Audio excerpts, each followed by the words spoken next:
In this lecture, I will explain velocity-dependent constraints. In the last lecture, we discussed about constraints and about holonomic and non-holonomic constraints, and why the nomenclature holonomic and non-holonomic. That will be clear when we discuss the velocity-dependent constraints. So consider the case of a pure rolling, that is a rolling without slipping. Consider a wheel having radius r which is on a rolling motion along the x direction. Okay, suppose this is x-axis. A wheel is rolling along the positive x direction. A rolling motion means rolling is actually a combination of translation and rotation. Rolling is a combination of translation and rotation. That is, the body will translate from one point to another. Also, the body will rotate about an axis. Here, the axis is considered as axis which is passing through center of mass and perpendicular to the plane of the wheel. So this wheel is rotating with some angular velocity, say omega. The topmost point it is directed like this, and the bottom point omega is directed like this. So angular velocity is like this. The wheel has a translational velocity which is towards right. Let it be v. The translational velocity of all the particles in the wheel will be the same in order to maintain the shape of the body throughout the motion. If different particles have different translational velocity, then the shape of the body will change. But we are considering rigid bodies, so the shape remains the same throughout the motion. So each particle will have the same translational velocity. We considered three particles. One is the point of contact, two is a particle on the center, three is a particle on the topmost point. All particles are moving towards the right with a translational velocity v. Now, if we consider the rotational velocity, that is velocity due to rotation, this particle 3 will have a velocity that is towards right, and its magnitude is r omega, where omega is the angular velocity, r is the distance from axis of rotation to that particle. The linear velocity due to rotation is given by r omega. For particle 2, there is no rotational velocity. Angular velocity is omega, but the distance from the axis of rotation is 0. So the rotational velocity is 0. For particle 1, the rotational velocity is towards the left hand side. Again, that particle is at a distance r. So the magnitude is r omega. R omega. So these are the velocities at different points. Now, the condition is it is rolling without slipping. Rolling without slipping, we can mathematically express it as rolling without slipping. We can mathematically write it as V, that is velocity of translational motion, is equal to R omega. Is equal to R omega. Why? If this v, the translational velocity, is equal to rotational velocity, then the point of contact will have zero velocity. Will have zero velocity. Because for the point of contact, translational velocity v is towards right, rotational velocity r omega is towards left. Since these two are equal, this point of contact will be at rest always. A pure rolling without slipping means at the point of contact there is no slipping. When this wheel touches this point, there is no slipping. If there is some slipping, that means it is not a pure or rolling motion. In a pure rolling motion, the point of contact will always be at rest. In order to satisfy that, the mathematical condition is v is equal to r omega. So for a pure rolling motion, this v is nothing but velocity of center of mass also. Velocity of center of mass will be equal to r omega. Then I can represent all these red arrows with r omega. all these are same. That means the topmost point will have total velocity of 2r omega. Center particle will have velocity of r omega. Bottom particle will have velocity of 0. Total velocity of particle 1 will be 0. Particle 2 is r omega. Particle 3 is 2r omega. If you have experience in looking at the wheel of a bicycle, when it is moving very fast, the wheel of a bicycle, if you look at it, the spokes on the top half will not be very clear, but the spokes on the bottom half will be very clear. This photograph is the photograph of a rolling bicycle wheel. The spokes near the wheel top are more blurred than those near the bottom because the top ones are moving faster. The velocity of topmost point is 2r omega. Velocity of the center point is r omega. Velocity of the bottom point is 0 for a pure rolling motion. So this is the condition for a pure rolling motion. Now we can write VCM as the rate of change of x with the time dx by dt, and it is equal to r into omega. You can write it as d phi by dt if phi is the rotation angle. If phi is the rotation angle, then we can write omega as d phi by dt. Okay, so this is the figure, and this angle, let it be phi, let it be phi. So this is integral dx is equal to integral r d phi. Integrating, we can write it as x is equal to r phi plus a constant. R phi plus a constant. This rotation angle is phi. At x equal to 0, let phi is also 0. That means that constant will be, integration constant will be 0. Integration constant will be 0. And I can write it as x is equal to r into phi. X is equal to r into phi. We'll look at it. R into phi. When we start at x equal to 0, the rotation angle is 0. After rotating through an angle of phi, the linear distance covered x is equal to r phi. That is the meaning of this equation. For a complete rotation, this phi becomes 2 pi and the linear distance covered will be 2 pi r. 2 pi r.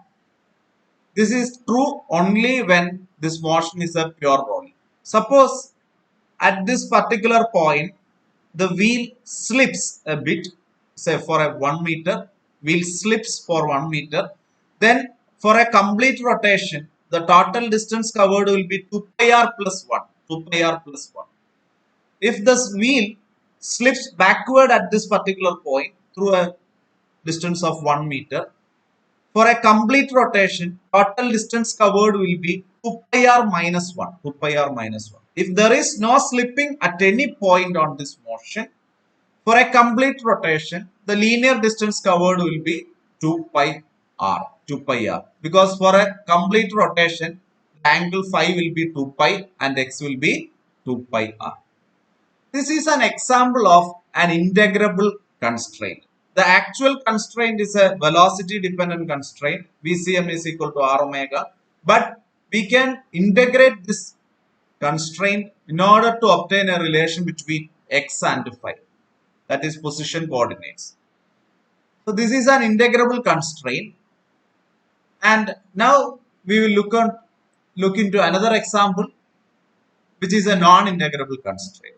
So consider the case of a coin rolling through a floor. That is a two-dimensional plane. A coin or a disc or a wheel that is rolling through a floor. Suppose this floor is xy plane. Z-axis is perpendicular to it. The plane of coin is always vertical. That is our assumption.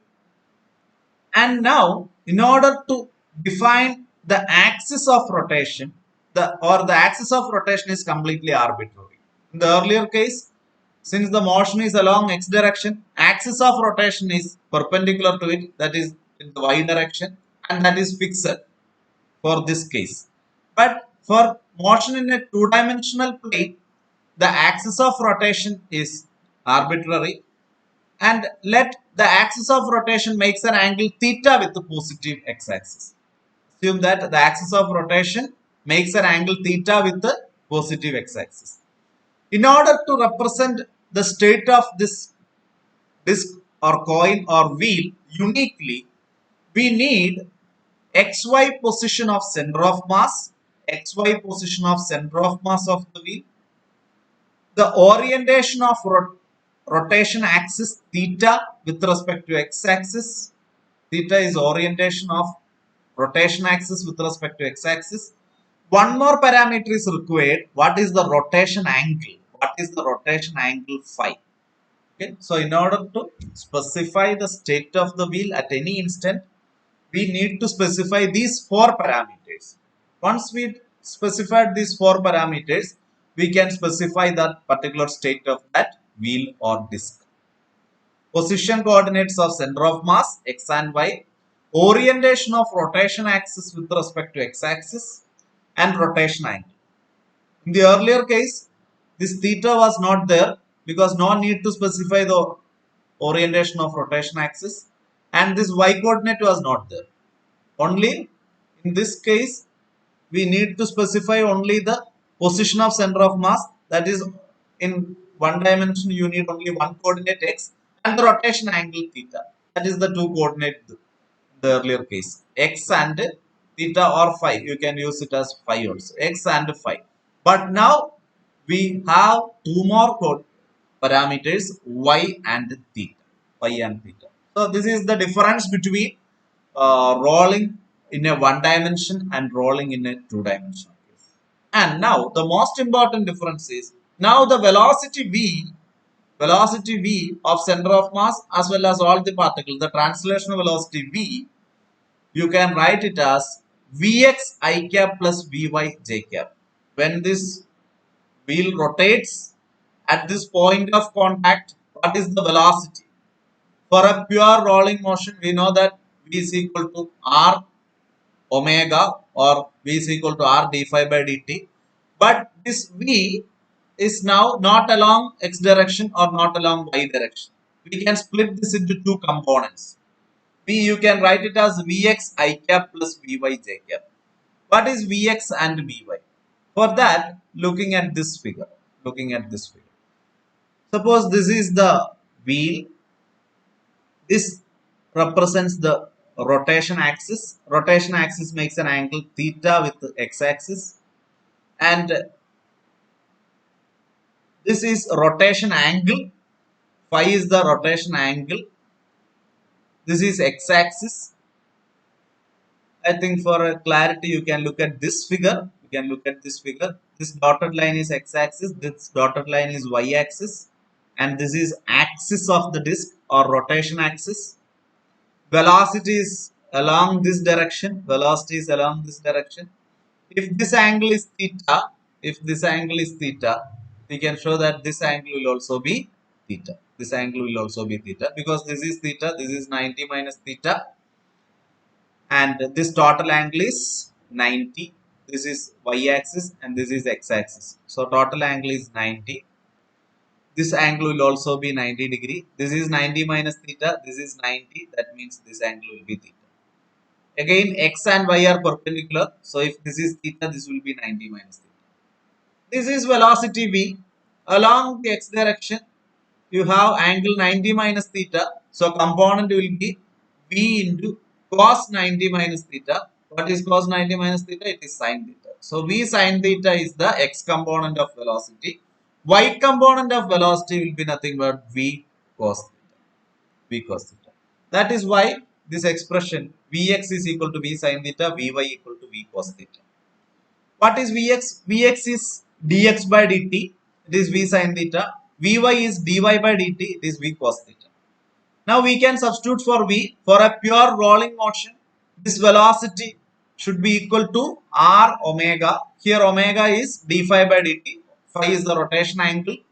So I can substitute here V is equal to R into d phi by dt. Then this equation dx by dt is equal to R d phi by dt sin theta. You can write it as dx equal to R d phi sin theta.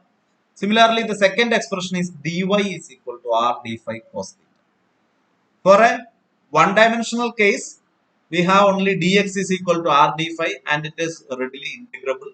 Now we have two equations, dx equal to r d phi sin theta, dy equal to r d phi cos theta. The question is, can we integrate these two equations in order to obtain a relation between x, y, theta and phi? Can we integrate these equations to get a unique relation between x, y, theta and phi? The answer is no.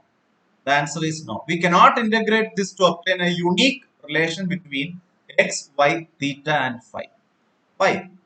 I will explain that using a logical explanation.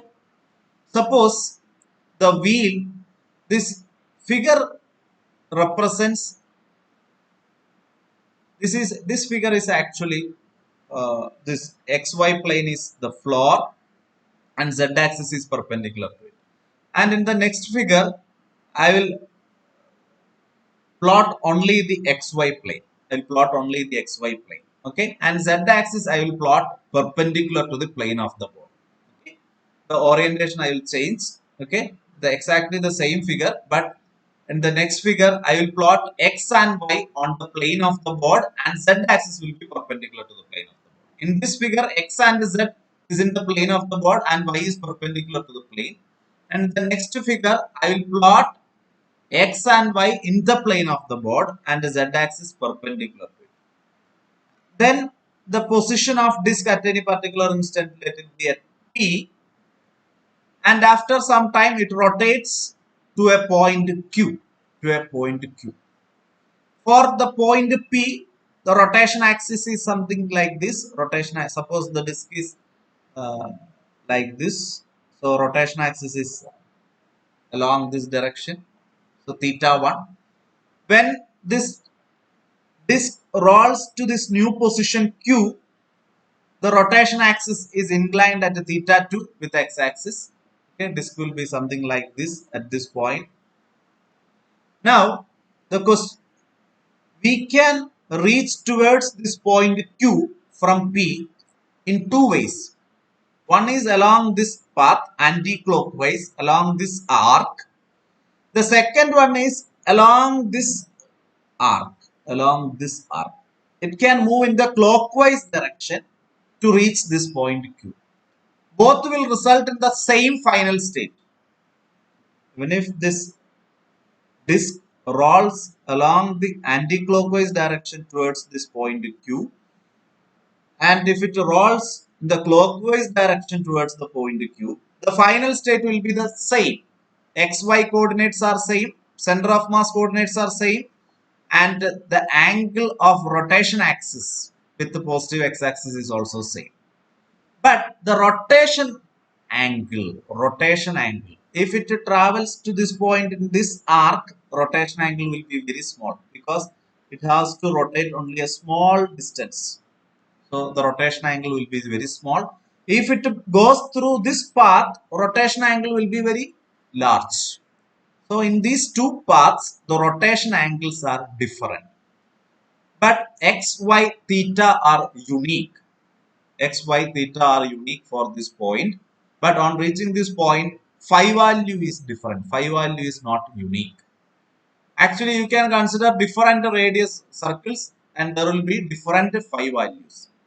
That means it is not possible to write a unique relation something like this. If you have a relation something like this, say 2x minus y plus theta minus phi equal to 0, a unique relation connecting x, y, theta and phi, then it is clear that you can get a unique phi if you have a unique x, y and theta. You cannot find a unique phi for x, y and theta means there will not be any relation like this. There will not be any relation like this. So that implies these equations cannot be integrated to obtain a relation between x, y, theta and phi and thereby finding a unique phi.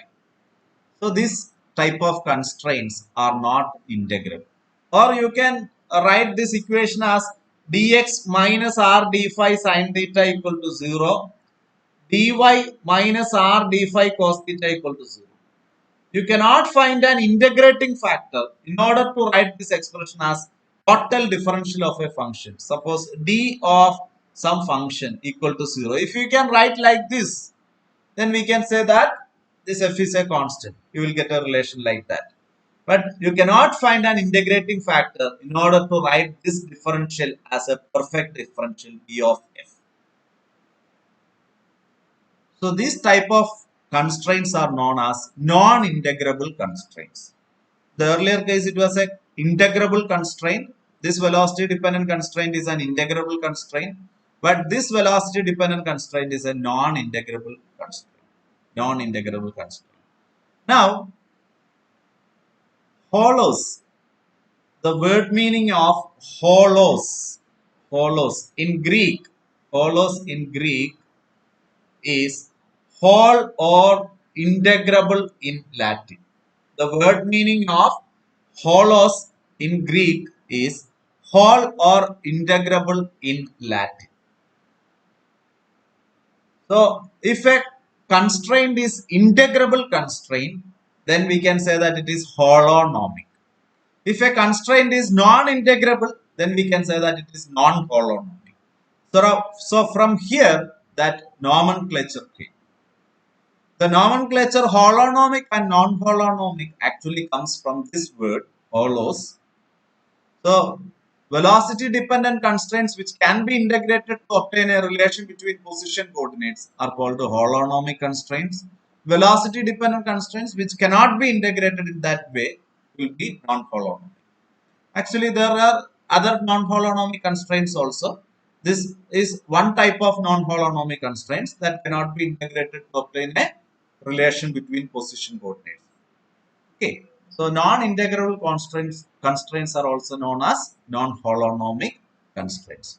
This is all about velocity dependent constraints. I just explained two examples. Thank you.